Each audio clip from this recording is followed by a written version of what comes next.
श्रीमद् भागवतम स्कंद संख्या 5 session number 3।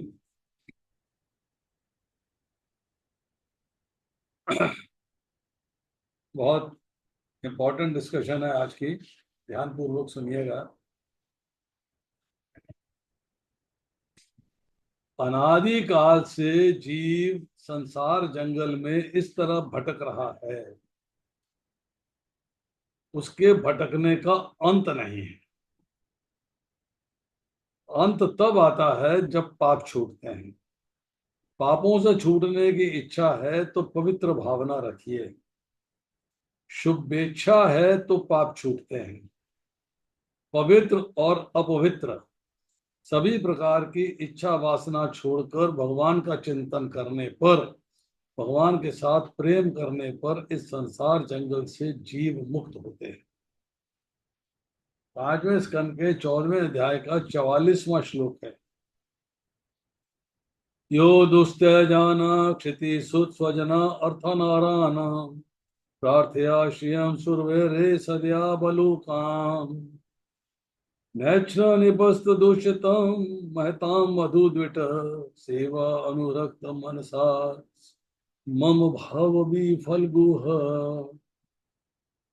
राजा, अनादि काल से तुम भटक रहे हो।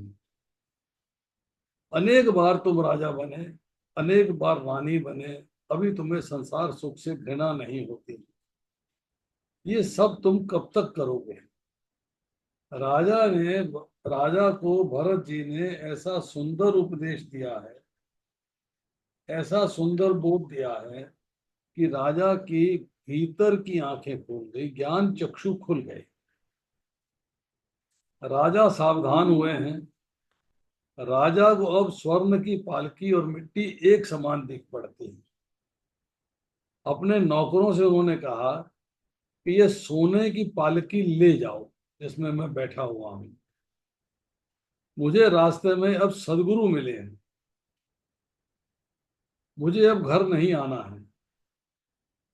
भरत जी मिले हैं, भरत जी का सत्संग हुआ है, भरत जी ने दीक्षा दी, ध्यान योग की विधि सिखाई।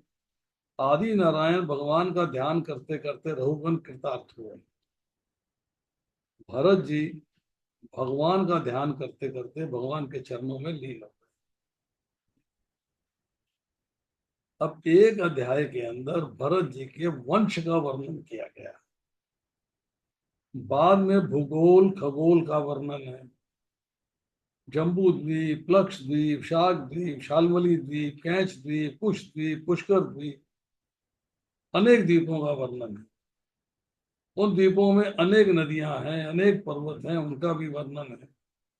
जम्बू द्वीप में 9 खंड हैं। उत्तर इलावृत, दक्षिण इलावृत, किम पुरुष, हरिवर्ष, कुरुवर्ष, भद्राश्व, केनुमाल, हिरण्यमय और भारत अर्थात भरत खंड।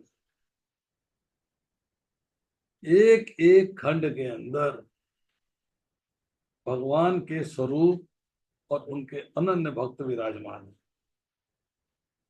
भरत खंड के मालिक नर और नारायण स्वामी हैं और उनकी सेवा नारद जी करते हैं। नर नारायण नाम के 2 पर्वत आप बद्रिकाश्रम में जाके देखते हैं। भरत खंड की महत्ता समझाई गई है। ग्रहों की, नक्षत्रों की गति, राशि गति दोनों प्रकारों से समझाया गया है। पृथ्वी के नीचे अतल, वितल, सुतल, तलातल, महातल, रसातल और पताल, ये सप्त पाताल हैं। इनकी कथा कही गई। समाप्ति के अंतिम अध्यायों में नरकों का वर्णन है। जितने पाप हैं उतने नरक हैं। यमदूत पापी जीव को वहां ले जाते हैं और नरक का दुख भोगने के लिए शरीर देते हैं। जीव वहां अपने किए पापों का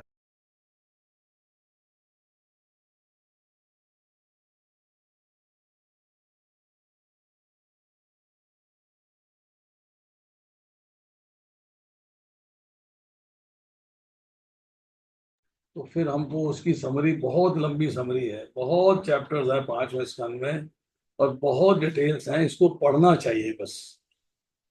इसके बारे में भरत खंड क्या है, शाल्मल द्वीप क्या है, कौश द्वीप क्या है, ये सब जो है इनको अगर आप चाहेंगे तो फिर हम इसको पूरा पांचवा स्कंद करना पड़ेगा, डिटेल में करना पड़ेगा।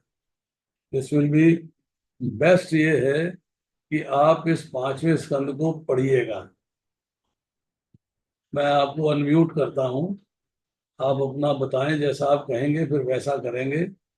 अगर आप चाहते हैं कि इन सब की चर्चा हो, कि कितने सप्त पाताल हैं इनकी चर्चा हो, द्वीपों की चर्चा हो, और भरत खंड की महता महिमा, नक्षत्रों की गति, राशि गति, ये सारी अगर चर्चा करनी है तो फिर हमें पांचवा स्कंद जो है वो पूर्ण रूप से करना पड़ेगा। तो आप बताइए कि पांचवा स्कंद पूर्ण रूप से करना है तो वो नेक्स्ट टाइम होगा, क्योंकि उसको मुझे स्कंद निकालना पड़ेगा, ऊपर से लाना पड़ेगा, फिर उसके एक एक नोट्स बना के उसको आपको समराइज करके बताएंगे। समराइज नहीं करेंगे प्रभु तो फिर एक एक चैप्टर पूरा करना पड़ेगा, वो टाइम लेगा। अगर आप हाँ जी प्रभु जी। पढ़ सकते हैं तो फिर मैं उसको स्किप कर दूंगा। बताइए। पढ़ लेंगे प्रभु जी, पढ़ लेंगे प्रभु उसको। जी, प्रभु जी आप सुनाइए ना। आपके से ज्यादा समझ में अच्छे से आता है, इसमें तो हमें बहुत सारे डाउट्स रह जाएंगे, कुछ सुनेंगे पढ़ेंगे। नहीं, अगर आप उसको चाहते हैं कि मैं उसे करूं, कौन कर लेगा जरा, मैं देखता हूँ if I can do it now.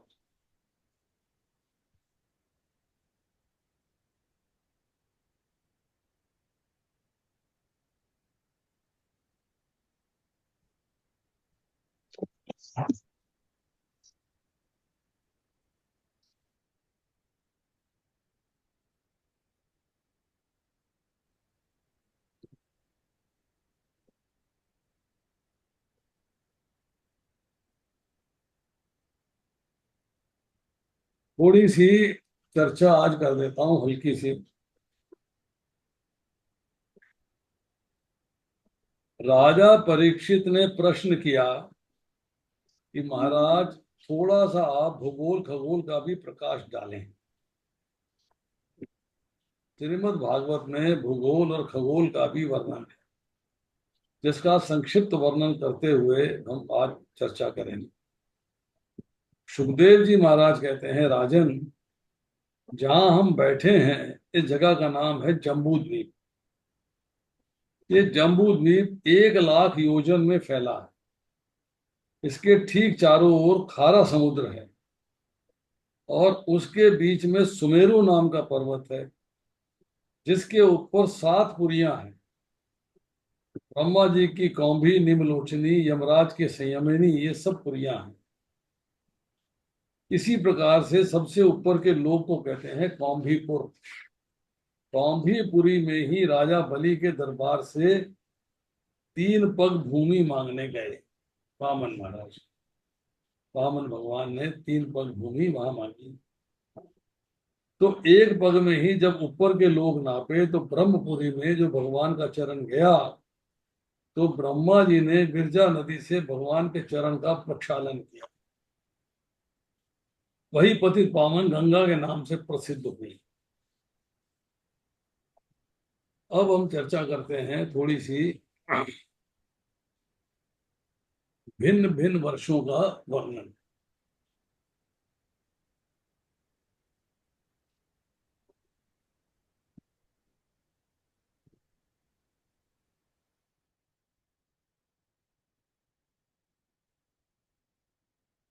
माता गंगा भगवान के चरण स्पर्श करके पतित पावनी बनी।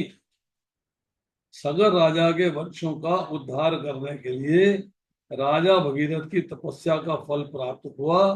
तो पतित पावनी गंगा कली काल में समस्त पापों का विध्वंस करने वाली, गंगा के स्पर्श से, गंगा के सुमरन से जीव पवित्र हो जाते हैं, समस्त पापों का नाश हो जाता है। आज भी गंगोत्री से गंगा सागर तक गंगा की अखंड महिमा है।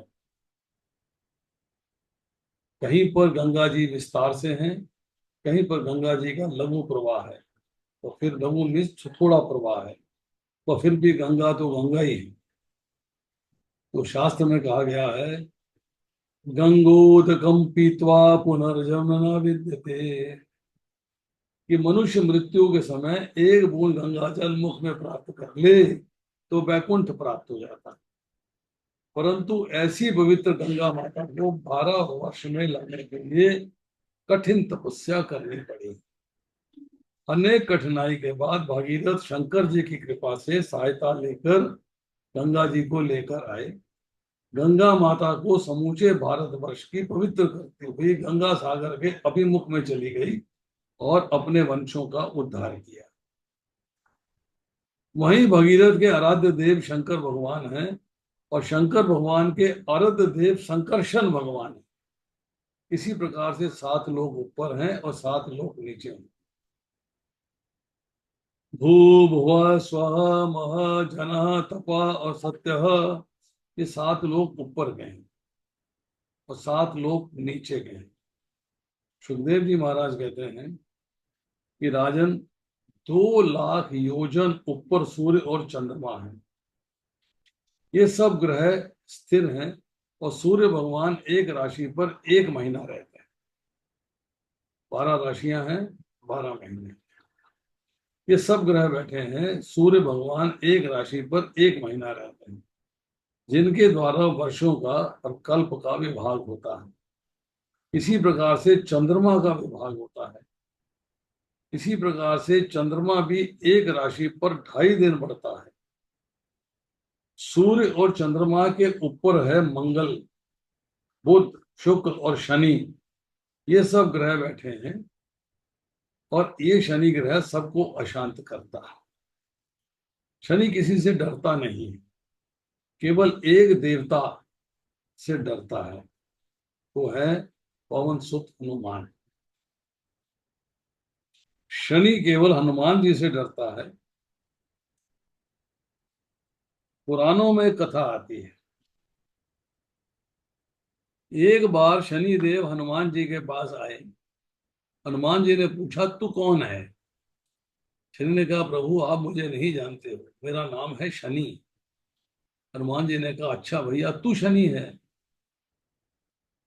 भैया आजकल तो तेरा बहुत बढ़ोतरी हो रही है, बड़ा नाम हो रहा है।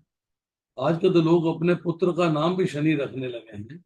नाम तो बहुत अच्छा है, पर बोलो शनि भैया आप कैसे पधारे, कृपा करो। शनि ने कहा पवन सूत आपके ऊपर मेरी 7.5 की दशा आ रही है।